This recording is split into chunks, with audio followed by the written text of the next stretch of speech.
was more impressive for OU softball over the weekend? Was it the pitching or was it the defense? And what was up with all those runners left on base throughout the weekend and certainly on Sunday? We'll talk about all that, all the major storylines from OU's 6-0 start to the season. A lot of good, but a lot of not good enough, and it needs to be better. We'll talk about all of that. First, if you haven't already, please subscribe to the channel. That is, if you love some OU softball. Please like the video as well and turn on those notifications so you know every single time I release a video talking some OU softball. And just an opportunity for me to say thanks to you, because I ask that every single episode, and you guys deliver. You say amazing things in the comments, which I really appreciate. You're always liking new subscribers every single day. Thank you. So, as a bit of a tip of the cap to all of you out there, this won't just be happening today. This will be happening as we move forward to the season. You see the rundown with what we're about to talk about here, and a lot of these are self-explanatory. But you see the bottom one, comments of the week. So what I do is I gather 3 comments that I like the most that I see in the YouTube videos, and every single week I'm going to address 3 of my favorite comments that you guys send throughout the week. It's just a bit of a tip of the cap to you guys and how awesome your support is. This community is already growing, talking about OU softball, and my hope is that we turn into the premier place to talk Sooner softball, because I love it, you love it, and it's a lot of fun to talk about. Let's start at the top of the rundown. Let's get to the 6-0 weekend. And just a quick recap, OU has to win a couple of games in extra innings. They win in 9 innings against San Diego State. They win in 11 innings against Long Beach State on Sunday. There's a lot of good to take away from this weekend. There really is. Outside of the fact that they won all 6 games, just, kind of judging by what you're looking for with this team, it was a very good weekend. And I think it was a good weekend because we saw good things and they won all the games. But I also think it was a good weekend because we saw things that they need to work on. And that's good. That's okay. Better find out now some of the deficiencies that you have and things that you need to work on versus right when the postseason is coming along. So I think this team got a much better idea of who they are, where they're at, maybe where their strengths are at, maybe where they need to get better. It's a work in progress. This was always going to be a work in progress for Oklahoma softball. And if you're one that thinks about this weekend in more of a negative tone of, well, they didn't run rule everybody or they didn't hit all that well, therefore I don't think that they're very good. They've got time to improve, and I assure you they will improve. But think about it this way as well. They played 4 true road games out of the West Coast. No, none of those teams have the overall talent level of Oklahoma.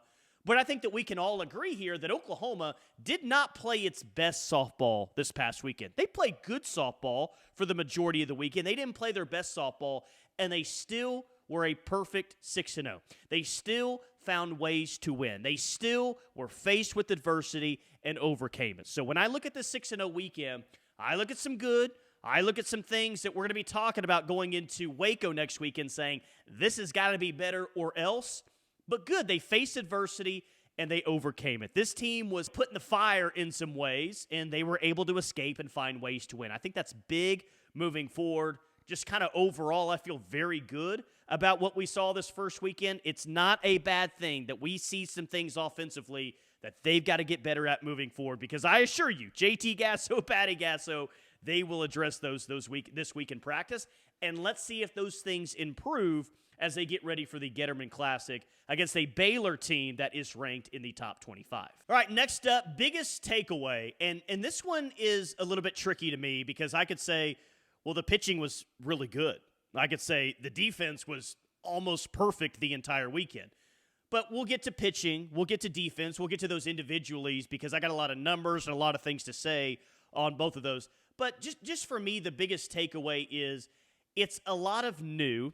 It's a team that's trying to kind of figure itself out in the early season. It was a weekend in where no 2 lineups were the same, where you might have a hitter hitting in the 9 hole, and then the next game they're hitting in the leadoff. I mean, there's just a lot of change for everybody in different situations and different positions. There were, I think, multiple players who played multiple positions throughout the 4 days. And they were still able to overcome the adversity when they were faced with it. And I know that I've talked about that a lot for the past few days, but I think it's such a critical element to this program, and a big reason why that OU has led the way when it's come to softball success. Because you think of great teams of the past. They hit all these home runs, they score all these runs, they get all these run rules, they shut out these teams, but every single OU softball team is faced with multiple events of adversity throughout the course of the season. And maybe the thing that I like the most about this program is that they're never out of it. You know, even when it doesn't look all that good, you can always count on Oklahoma softball to find a way to win. So that was one of my big questions going into the year was, well, they're going to be faced with adversity. Are they going to have that same Sooner magic within the program that they've had for such a long time? That it may not look good in the seventh inning. It may not look good in extra innings. They may not be playing their best softball, but it doesn't matter. This team, they're full of winners. They know how to win, and they know how to figure out how to win a softball game. And it's early in the season. They'll play better teams. But the early report is winning has not left the program because winning doesn't leave the program. The program breeds success, and they breed winning. Doesn't matter who the players are. So my biggest takeaway is that they were put in some very interesting situations throughout the weekend, and they were able to come on top in both of those games. That was a very big takeaway for me. MVP of the week, this might cause a little controversy here. I let you guys choose. In the community tab on the page, I said, hey, who is the better option for MVP? Do you guys like Ella Parker, and here's the numbers, or do you guys like Bella Smith? Now, I will say that Ella Parker was voted SEC Player of the Week Monday afternoon. And I was just going to go ahead and throw in Ella Parker, but I wanted you guys to have an impact on this. And via the voting, you guys say that Bella Smith was the MVP of the week for Oklahoma. Okay, you are going against, or at least the majority of you are going against who was voted SEC Player of the Week. But no, Bella Smith was fantastic. A 0 ERA, 3-0 record. She got half the wins that Oklahoma got this week. 12 2/3 innings pitched, just the 2 hits allowed. So she threw over 12 innings, only allowed 2 hits, gave up no runs, and had 14 strikeouts, and had a 3-0 record already and a 5-inning perfect game. She was great. I think it's definitely down to these two. Ella Parker was fantastic with that .591 batting average, 13 hits in her 22 at-bats. I don't think that you can go wrong either way here. Certainly, Isabella Smith was the pitcher of the week. Ella Parker was the offensive player of the week, if you want to look at it that way. But not a bad problem to have coming out of a 6-game swing. And you're really talking about not just one, but 2 players that they were so good, it's hard not to vote them as the MVP of the week. But I left it to a vote, as I always will. And you guys chose Bella Smith. So your MVP of the week is the transfer portal player from Campbell, who we didn't get to see in the fall. Very, very intrigued to see her. And now that we have seen her, a lot of you are wondering, can she be the ace of this staff? The answer to that question is absolutely yes. I'm not selling my Sam Landry stock, not just yet. And there's others pitchers in this rotation that I really like as well. But Isabella Smith was the big winner of the week for Oklahoma. And as we get deeper into the season, as we have the ace conversation more and more, Isabella Smith is going to be right there. A 70-game winner in her career. Fantastic. 2 hits allowed in 12 2/3 innings. I like her a lot. Let's see if she can replicate that success in Waco this weekend. All right, how about position battles? One of the bigger storylines going into this weekend, and we're looking for that other outfield spot other than Abby Dayton and Cassidy Pickering. We're looking for the starting shortstop right now. That's between Gabby Garcia and Sid Barker. I don't know about you guys. Now, a Hannah Core injury could really affect things. Let's hope Hannah Core is okay. Didn't see her after she had what looked to be an ankle injury during the weekend, so that could certainly change some things if she's out for an extended period of time. But here's the good news about the position battles. I don't have any better idea of the best players at those spots after this weekend. What I think you have is a lot of really good options at those spots. Hannah Core, when healthy, is very, very good. Maya Bland brings a lot to the table. Tia Malloy hit a couple of tanks this weekend, including one on top of a batting cage in right field. Really like her a lot. And then Gabby Garcia and Sydney Barker. I didn't have any doubt that those 2 players defensively were going to be good enough to be major contributors. But how are they going to hit? It's hard to hit at this level as a true freshman. It really is. I was very interested, and I kind of thought the best might ultimately win that spot. Well, Gabby Garcia hit a grand slam. Sydney Barker hit a 3-run home run. Both, I think, for the most part, were pretty good coming in as true freshmen for this weekend. So a lot to like there, and who wins that spot, who eventually takes over, we'll see. And I think we have a long ways to go until someone takes over for multiple games in a row at shortstop. The good news here is you got options. We knew that you got options at both that other outfield spot and at shortstop as well. It looks like you have some really good options as well. So I don't think that the position battles are going to end anytime soon. I think you're going to continue to see Patty Gasso start multiple players at each of those positions. We'll find out where everyone fits exactly, but one thing I'm confident in, even if you have 2 true freshmen, one at short, one in the outfield, they're going to be very, very capable just defensively, but at the plate as well. And that is huge for this year's team. All right, let's get to the pitching. I thought overall it was really good this week. We talked about Isabella Smith, as voted by you guys, the MVP this week. Isabella Smith, again, with a 0 ERA, 3-0 record. She had half of the wins that OU got this weekend. But how about Kirsten Deal and that awesome start that she had against Long Beach State? Didn't collect a win this weekend, but a 0.62 ERA for Kirsten Deal, 11 1/3 innings pitched, 1 earned run, just the 1 earned run in over 11 innings, 5 hits and 3 strikeouts. Not a ton of strikeouts for Kirsten Deal, but if she's really not allowing very many hits or very many runs, I don't really care if it's a strikeout or a routine ground ball to the second baseman. To me, an out is an out. Talked about it on Sunday, but the importance of that start for her against Long Beach State. Because Sam Landry had already looked good. Because Isabella Smith had already looked really good. Because Audrey Lowry had performed, I think, in a very impressive way. Like, spots are filling up at the front end of that rotation, and Kirsten Deal is hoping to be one of those pitchers. Well, I think it did her a lot of good moving forward. The perception of kind of everyone, including her own confidence, to come out and pitch the way that she did against Long Beach State, which was 6 innings of scoreless and 1-hit softball. She did not give up her first hit until the bottom of the 7th inning. I really like what we saw from Kirsten Deal. I'm hoping that she gets a lot of confidence from that moving forward, but I mark it down as one of her best starts, maybe her best start given the circumstances in her OU career. Sam Landry, maybe not her sharpest against San Diego State, but she has a 1-0 record this weekend. 2.33 ERA. I think that that'll get lower over time.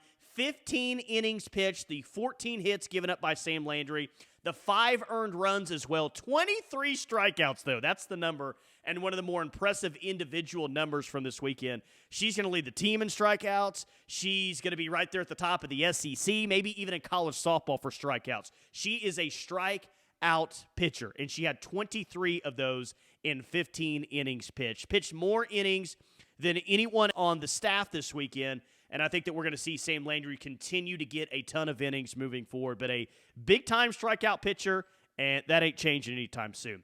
Peyton Monticelli, all of her appearances came in relief.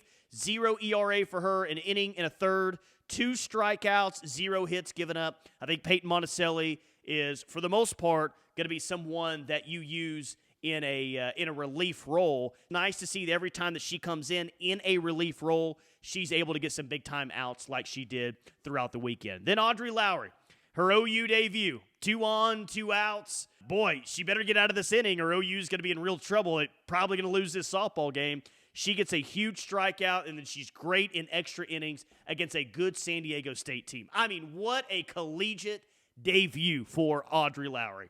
3.71 ERA, 5 2/3 innings pitched, the 8 strikeouts, 3 earned runs, 5 hits. Gave up a 3-run home run throughout the weekend. One of the few mistakes that she had.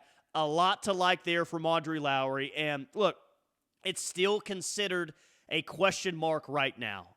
Just because it was great throughout the first 6 games does not mean the OU pitching staff will be elite this year, but that is a great first step. And what we thought was the biggest question mark going into the year, that was a very, very impressive first step by OU pitchers. It wasn't just one pitcher that shined. I thought every single pitcher, all 5 pitchers this weekend, all had multiple moments where they looked really, really good. And that's very big moving forward for the softball team. All right, let's talk about the offense here. Certainly some good. Ella Parker I don't think that there's a better hitter in all of college softball right now. 591 average throughout the first 6 games. Good enough to get her SEC Player of the Week honors. 13 hits in 22 at-bats.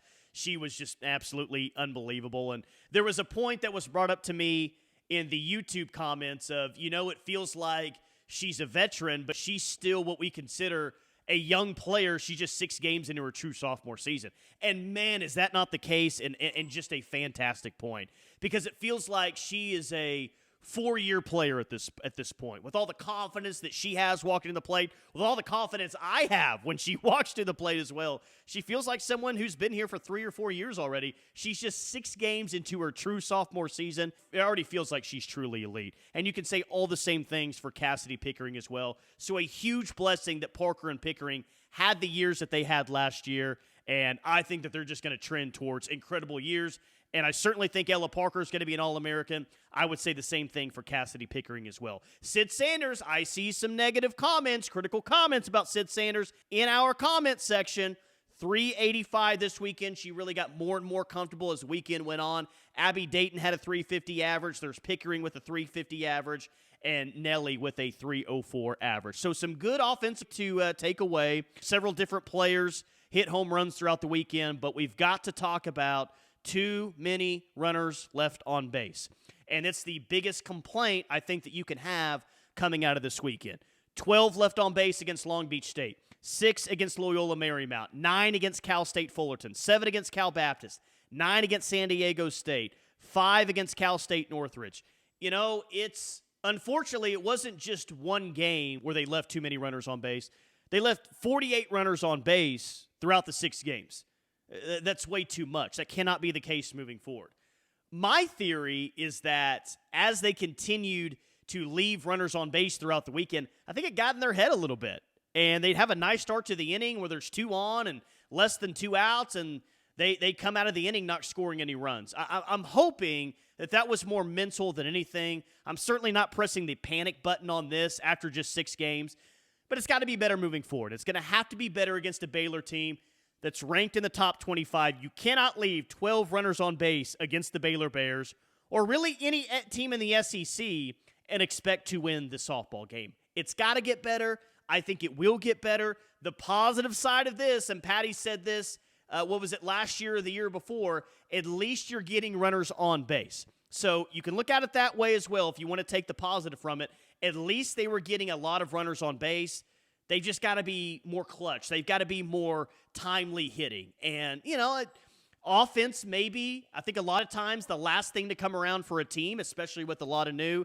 I think they'll get it right, but as we for a small part look ahead to next weekend, hitting with runners in scoring position, 2-out hitting is going to be one of my main focal points as we look to the upcoming weekend. Also, 27 strikeouts, way too many. Now, OU did have more at-bats than anybody else in the SEC this weekend, but I'm hoping those strikeouts number trim down a little bit. Again, a lot of times with the team, the offense is the last thing to come, but I didn't think that this is going to be an offense that strikes out a lot. I still don't think it's going to be an offense that strikes out a lot. 27 strikeouts surprised me this weekend. I'm hoping that number gets lower and lower as we move forward here in the non-conference portion of the schedule. How about that Sooner defense? The thing that I was most impressed with, more than the pitching and the base running or anything else that happened, the defense I was very, very impressed with. Just one error throughout the entire weekend, a .995 fielding percentage for Oklahoma. Now, it's early in the season, but I do want to point out that the one error, the 6 double plays, the 49 assists, the .995 fielding percentage, all first in the SEC after the first week of the year. Those numbers could change, but hey, the defense has been the catalyst of this program for several years now. It's been a main reason why OU's been able to win so many national championships, the most underrated aspect of this program. And what I like the skill of winning and how to win. Just because a bunch of legendary defensive players graduated, that doesn't mean that great defense graduated. Abigail Dayton made great plays in center field. Cassidy Pickering made a great double play, essentially, in shallow left field. She came up and field the ball, caught a fly ball, and threw a runner out at first base. I thought Sid was good at first base. Nelly made a couple of very nice plays at third base. So the defense was exceptional. In my opinion, the best thing that we saw from the Sooners this weekend, and that's huge, man. And just to kind of look at things overall, when you have the pitching that looked that good and the defense that looked that good, that you can, with those two things, win yourself a lot of softball games. To become elite and truly be elite and go win a national championship, that offense is going to have to come around. But I love what I saw from the defense. They made the routine plays, yes, but they also made the spectacular plays. And OU's done a fantastic job for several years now of, yes, making the routine plays, but they also make the spectacular plays as well that not many teams are going to make, such as Nelly catching a fly ball on top of the opposing team's dugout. Like Abby Dayton go full extension to save a run with 2 outs. A lot of exceptional defensive plays. That's been what has set OU apart, and it looks like that will set OU apart again defensively. But I love the fact that this team has defense once again. Next up, let's get to your comments. Let's get to the comments of the week. And the first one, My G Willie 3 says, stats are amazing, but keep your eye on the strikeout/walk ratio. I did look at the strikeout-walk ratio for the OU pitchers. 50 strikeouts to just 5 walks. That's pretty good. I'm not great at math. That's like a 10-to-1 ratio. I'll take that every single time. A lot of strikeouts led by Sam Landry, who almost had half of those with 23, but not a lot of walks either. These OU pitchers, they came in, whether they were starter or reliever, and they attacked the strike zone. And I like to see that. That's a great point there by Willie. 50 strikeouts to just the 5 walks. That's a number that you like moving forward. Next up is Michael Ramsey, who said, the Cal State Fullerton game reminded of what we saw fairly often last year.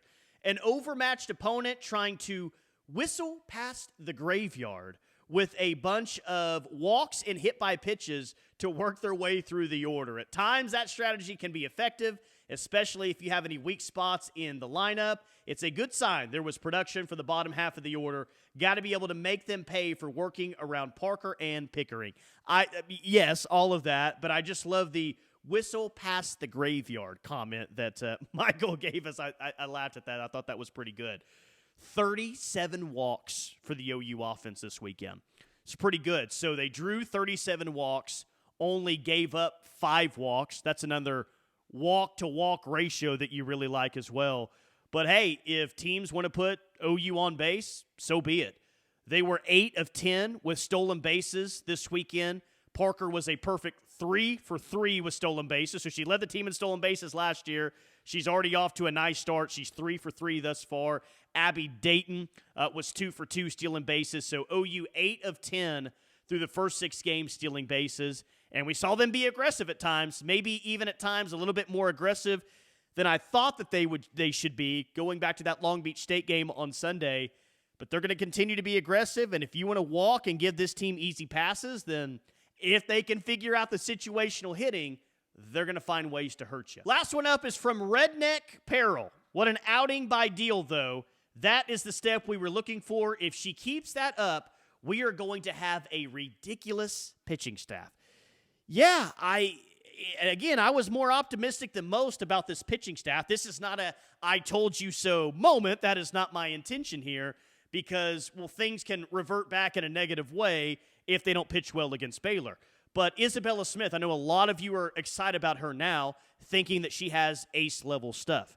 I think a lot of you are still very high on Sam Landry, what you saw in the fall and the good moments that you saw from her throughout this weekend. I know a lot of you love the upside, myself included, of Audrey Lowry. She's only going to get better. Peyton Monticelli, I think, could be a very effective arm out of the bullpen. Like that message said with Kirsten Deal, if that start just really propels her to a great year, you're going to have a very good pitching staff, and depth-wise, maybe one of the better pitching staffs in all of America. Maybe it's too early to even have this conversation, but maybe we are at a point, or we get to a point where we're saying what was once a question mark is now a strength.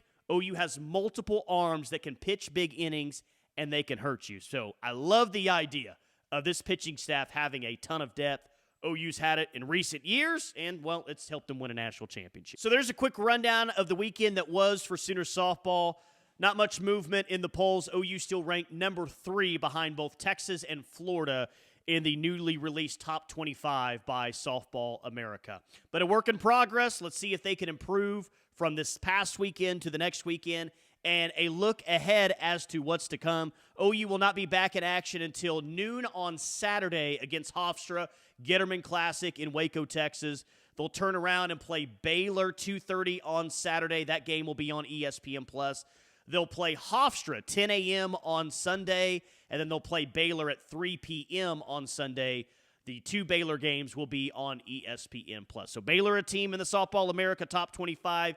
They came in at number 24, so you'll face a top 25 opponent on their home field a couple of times this weekend. Very interesting test, but it will be a very fun test. We got to wait until Saturday for OU softball. I don't know what I'm going to do, but 4 games in 2 days should be a lot of fun.